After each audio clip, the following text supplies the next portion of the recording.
Hello, everybody. I'm Hank Joseph, and this is the Toss Up. Evan will return to his hosting duties next week, but for now, the show is mine. Like every week, we have an expert-lined panel dissecting the latest sports news from some of the nation's most elite college programs here in Bloomington to the biggest stadiums and stages around the world. Stick around because we have a fantastic show coming up on the Toss Up.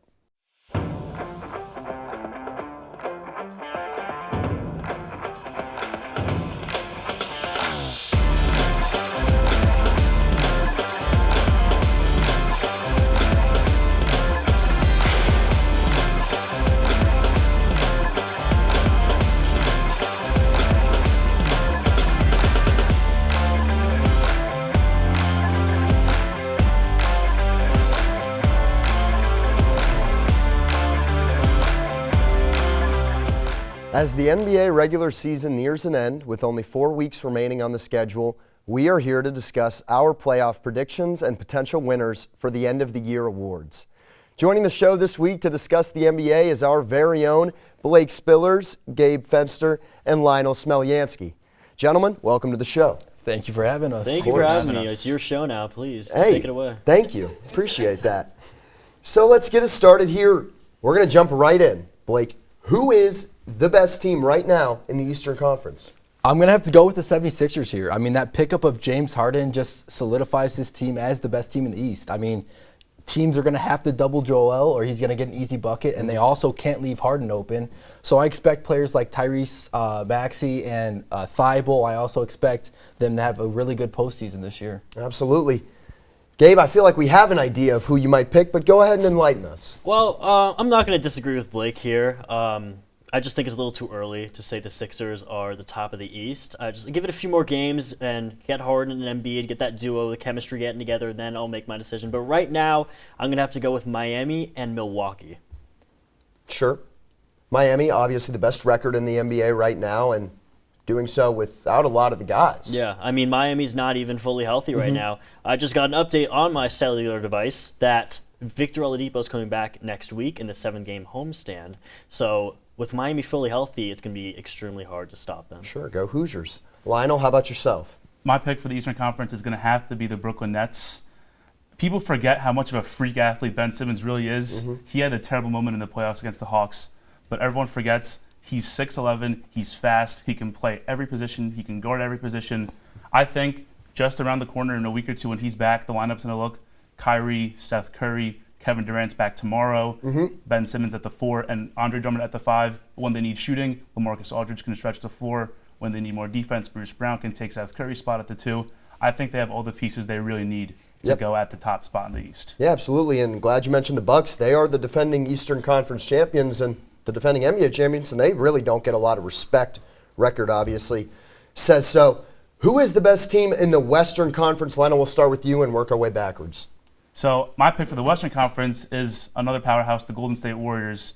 If you just take a couple of looks at the Warriors when they're playing, Steph Curry, as soon as he brings the ball up the court, he's getting double-teamed right away. And Kevon Looney comes up, sets the screen, and he cuts right to the basket, and he has an easy pass from Curry, and then he's got the help defense, and he's got shooters everywhere. Jordan Poole, Klay Thompson, JTA's been coming on as of late recently. Draymond Green's injured. He'll be back soon. I think the Warriors have everything they need to make a run, and James Wiseman's going to come back soon as well. But you didn't mention Andrew Wiggins, who made the All-Star game this starter year as well. Exactly. Yeah. Gabe, how about yourself? I think by a mile it's Phoenix. Okay. I think it's pretty unstoppable when Chris Paul's back. Got Chris Paul, Devin Booker, Mikal Bridges, great defender, Jay Crowder, and DeAndre Ayton. It's pretty hard to stop all 5 of those guys. I mean, Jay Crowder is the worst one in that starting lineup, and he was amazing in the run in the NBA Finals for the Miami Heat. So.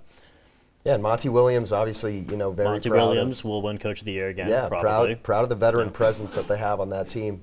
Absolutely. Phoenix Suns, by a landslide, leading the Western Conference right now. Blake, go ahead. I'm going to have a bit of a hot take here. I'm going to take the Denver Nuggets. Okay. I think this is a team when they're fully healthy, when they get MPJ and Jamal Murray back, that's going to be a team that's going to have a tandem. You're going to add them to Jokic and Aaron Gordon. Those are 4 players that are going to disrupt your defense every single night. You stop 1, maybe 2. The other 2 are going to destroy you. So I think that's a team that people are really sleeping on at this point in the season. Yeah, sure. I mean, those 2 guys come back and endless possibilities. The last time they all played together was, the bubble, I think. So that was a pretty long time ago. Now, Lionel, you already talked about this a little bit, so I'll start with Gabe. Brooklyn Nets, all of a sudden, they're back in contention. Kyrie maybe will be able to play some home games. We'll see. Still some private industry COVID problems there, but will the Brooklyn Nets figure the roster out in the next 4 weeks before the playoffs? Honestly, I really don't know. I really can't tell you because Kyrie's still playing half the games. There's some rumors going around that they might lift the mask mandate in New York, and then there's some saying they won't. So I don't know if Kyrie's going to play. KD's coming back tomorrow. Who knows how long he'll last for. And Ben Simmons is now out with a back injury. So I don't really know because Blake Griffin's not going to be able to handle that team on his own.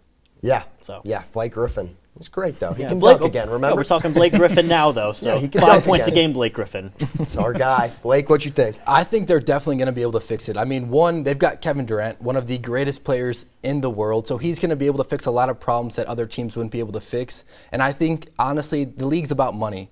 Kyrie will bring them in more money. He's going to end up by the playoffs. He's going to be playing every single game. That's my take. And I think once Ben Simmons comes back, he's a perfect fit. I mean, he doesn't shoot the ball, as many people know. He's kind of scared to shoot, but he doesn't need to on this team. And Lionel said it earlier. He can guard every position on the floor, and that's what this Nets team is really missing right now. Yep, just need him on the court. Lionel, what you think? I think that the rumor is that around March 7th, the mask mandate is going to be lifted in New York City, and we've seen other states across the country that are lifting their mask mandates now as well. And I think Kyrie Irving will be able to play in every game for the Nets. And when he's back, they can run Ben Simmons at the 5, and they have that advantage against other teams where Ben Simmons playing the 5, he's so much faster than all of the opposing centers he'll most likely be facing. They can push the pace on these teams like other teams can't really match. So I really think that they will be able to figure out their lineup, and the addition of Ben Simmons and the return of Kyrie for every game, it's going to be huge down the stretch. Yeah, we'll see if, Ben Simmons' LA Fitness runs have prepared him for, the NBA. It's a little bit of a different speed, I think. So let's look a little bit more towards the bottom of the rankings here. Let's look at the play-in games, 7 to 10 right now, 4 different teams. Let's just think about the 2 teams that may come out of that. Blake, I'll start with you. What 2 teams will come out of the play-in in the East? I'm going to have to go 7 seed the Nets. We just talked about them a bunch. And then the 8 seed, I'm taking the Raptors. This is a team I really like a lot this year. It's a team that I don't think they could beat the 1 seed, but I think they're going to make it a really competitive series. I mean, Pascal Siakam, Fred VanVleet, Scotty Barnes, Gary Trent. These are guys that can get buckets. They play both sides of the ball. I think they're going to make it a very competitive side when they play the 1 seed in the playoffs. Yeah, Scotty Barnes has really lifted that team, I think, to another dimension. What do you think, Gabe? I'm going to pick one team that started out strong and now kind of on the low with the Charlotte Hornets. LaMelo Ball, Miles Bridges having one hell of a year. I think that team is very powerful because they just got the addition of Montrezl Harrell. And that's all they really needed because they needed someone who's not too big but able to play the center position. So I got Charlotte, and then I have, let me see, I'm going to go with the Hawks. I think the Hawks will make a jump. They're not playing so well this season, but you saw them in the playoffs. Trae Young's the king of New York. I see the Hawks, and I see the Hornets in the play-in tournament. Yeah, it's going to get real cold if Trae Young makes it back to the playoffs. Let's go, Hawks. Lionel, I'm just going to go ahead and jump to the West here. What 2 teams do you think will make it out of the play-in in the West? In my opinion, very hot take. I have the Spurs and the Lakers coming in as the 7 and the 8 seed. We all know the Lakers are severely struggling right now. Russell Westbrook has lost his form completely. He's having the worst year of his career. And Anthony Davis is out for another month. Who knows if the surrounding pieces will be able to step their game up. We know Austin Reeves has been a big help out of Oklahoma for them. But it's LeBron James. He's missed the playoffs 1 time in his entire career, and that was his first year with the Lakers when he missed about 30 games with an injury. I think I'll be able to trust the Lakers to make it to the playoffs, even if it is as an 8 seed as we're discussing right now. And then on the other team, the Spurs, they're healthy, they're young. DeJounte Murray has been dubbed the triple-double prince. He's going to lead the Spurs. Keldon Johnson is 7th in the NBA in three-point percentage. He's lethal from downtown. Jakob Poeltl, so improved from last season. We do not need to talk about Jakob Poeltl and what John Morant did. He baptized him the other He night. did do that. Poor Jakob But Poeltl. Brett Popovich, you can never count him out. I think the Spurs make it at least as the 10th seed into the play-in, but I do think they sneak into that 8th seed. Yep, well, we are going to take a quick break, and we will be back to talk more basketball and maybe some end-of-the-season awards and predictions. Stick around. We'll be right back after the break.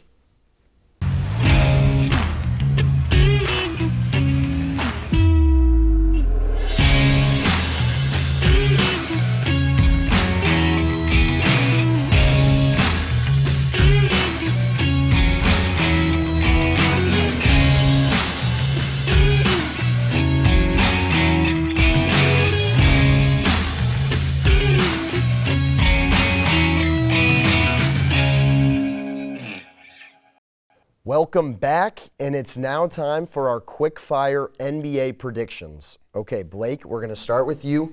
Who are your two teams in the Eastern Conference Championship? Give me the Bulls and give me the 76ers. And I think it's going to be the Bulls are going to get Lonzo, Caruso, and Pat Will back for the playoffs. Those three are going to cause havoc for other teams' point guards and forwards, and I think that's going to force easy turnovers, get easy baskets, and then the 76ers, we all know who they have. So that's who I've got.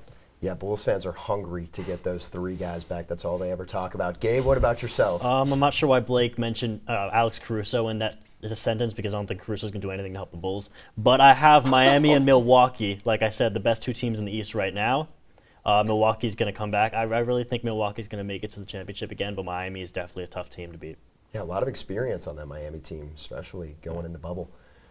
What do you think, Lionel? Eastern Conference Championship, I'm taking a rematch of last year. Give me the Bucks and the Nets one more time. Kevin Durant almost had that game winner. Let's see if he can do it again this time for the Nets. And you are high on the Nets this year. I love to hear it. I'm excited. I will go ahead and go with the 76ers and the Bucks, so a little bit of a combination. Very excited to see the 76ers. Miami, we'll see. Offensively, you just never know with Duncan Robinson and Tyler Hero relying on those guys if their shots aren't falling.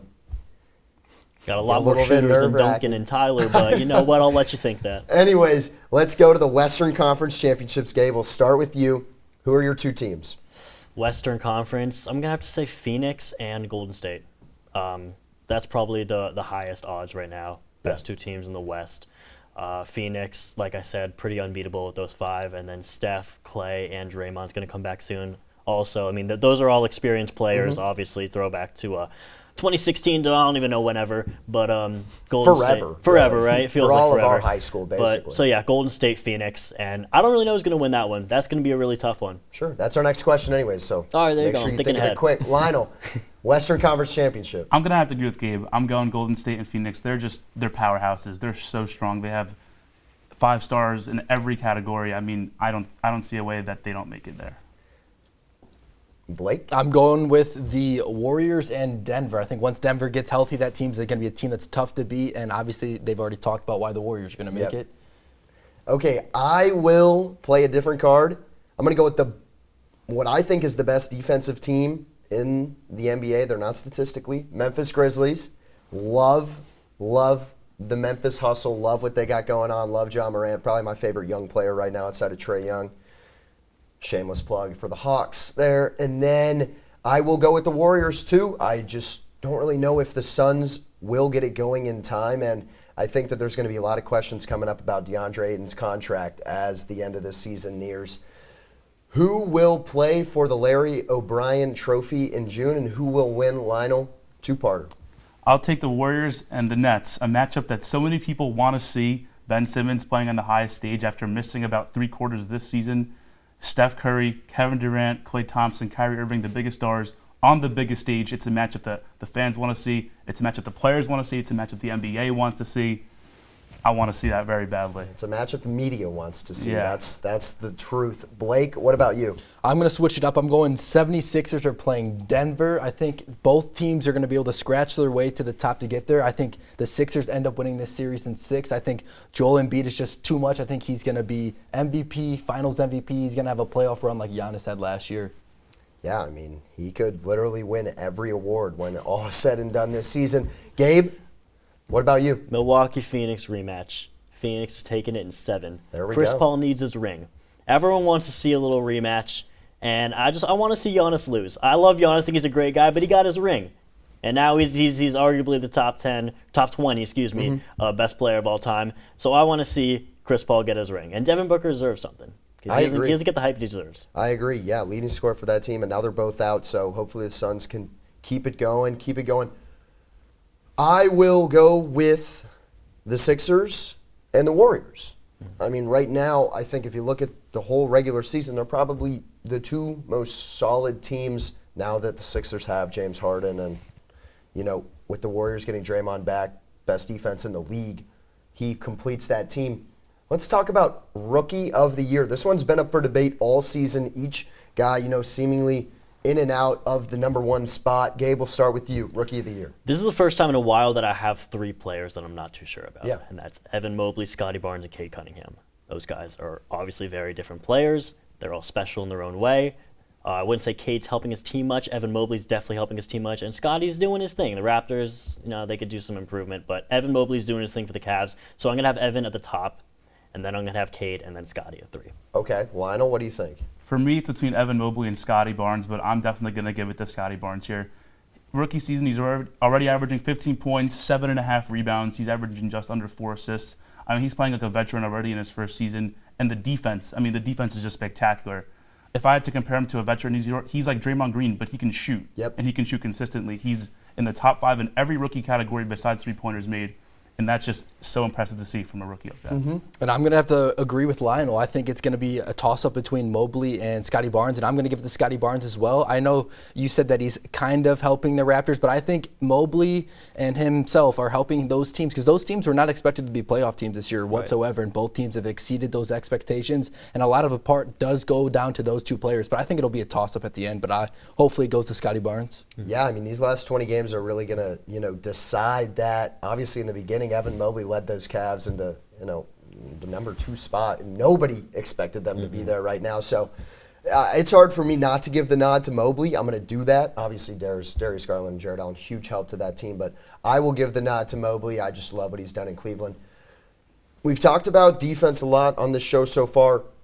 Blake, who's your defensive player of the year? I've got to give it to Rudy Gobert. I think he's going to take it home again. He's second in defensive rebound percentage. He's always someone down there at the rim that he's making players rethink if they're going to shoot. Now at times we have seen teams expose him by dragging him out to the three-point line, but I think that happens way less than people like to talk about. They like to pinpoint that one time it happened and say it happens all the time. Yeah. So I think Gobert gets it done. Sure. Gabe? I'm going to say Matthias Thybulle. Matthias Thybulle is someone that no one really talks about when it comes to defense, but any team that plays the 76ers, your star player is getting guarded by Thybulle. And he's getting locked down. He's getting locked down, yeah, for sure. Absolutely. For sure. Lionel? I'm going to have to agree with Blake here. I'm going Rudy Gobert as well. He's leading the NBA in blocks per game, rebounds per game, and stuff that you don't see on the stat sheet. I mean, not really defense, but screen assists. He's just so valuable everywhere. And a few days ago against the against the Mavericks, Rudy Gobert was dragged out to an ISO against Luka Doncic, stayed with him the whole way, defended him to the rim, forced a miss. Something that people don't like to talk about is his ability to guard point guards and people way smaller than him in isolation defense. Rudy Gobert is one of the most hated players in the league for absolutely no reason. Yep. I love Gobert, and I think he takes it home this year. Yeah, I'm glad you mentioned that. If you look at it amongst the fans, a lot of people don't want to give Rudy Gobert, like you said, the credit that he deserves, but obviously been a huge part of that Utah Jazz turnaround. Last question of the night. Who is your 2021-2022 MVP? And this one is also very, very, contested. So, Gabe, I'll start with you. Who's your NBA MVP? I'm going to have to give it to Jokic again. Jokic is putting up numbers like no other. He's putting up someone like 27, 14, and 6. It's just unbelievable what he's doing. Yeah, he literally does it all. Yeah, it's crazy. You can put him at the point. He's like 7 foot tall, and he's running the point guard. So no need for Jamal Murray when you got Jokic. Really. I hear you. Gabe, what do you think? I'm going to have to go with Joel Embiid. I said it earlier. I mean, talk about a crazy season. He's averaging 30 points, 11 rebounds, 4 assists, but he's getting it done at the defensive end too. He's averaging 1.5 blocks and 1 steal per game. I think he's going to carry his team to the championship, and I think he's going to win all of the awards, like you said earlier, give him finals MVP as well. I think he's going to get it done this year. Yeah, he could have the sweep. Lionel? Although Jokic has solidified himself as probably the best passing big man of all time, I'm going to once again agree with Blake on Joel Embiid. I mean, the advancements he's made from previous seasons is just unreal. He's dominating every game. He barely has any off nights. I mean, he's getting to the free throw line at a historic pace. The addition of Harden is just going to help him. I mean, Maxi's been playing great. But someone that's getting overlooked, DeMar DeRozan and John Moran. I mean, everyone loves John Moran. Everyone saw that full court alley-oop buzzer beater he had the other day. I mean, he's just a freak of nature. He's not getting that MVP love, but I think in the coming years he will 100% get it. Yeah, and I constantly, say this. If Curry wasn't around right now, John Morant's the best point guard in the league. In my opinion, obviously, I know it makes you step back a little bit, but right now, I mean, he plays like it. He does everything for that Grizzlies team. I'm with you guys. Joel Embiid, so hard to win the MVP, not only once, but to win it twice and to win it back-to-back. I just think that is so difficult, and I think that you cannot continue to deny what Embiid has done for the Sixers team. Trust the process, he certainly has, and I think all the fans trust it too. Well, thank you guys so much. That does it for the show this week. Be sure to continue the discussion and follow us on Instagram at IUSTV Sports and on Twitter at IUSTV Sports. With that, there's one thing left to do, so toss it up, find out if we'll catch it, and we'll see you next week.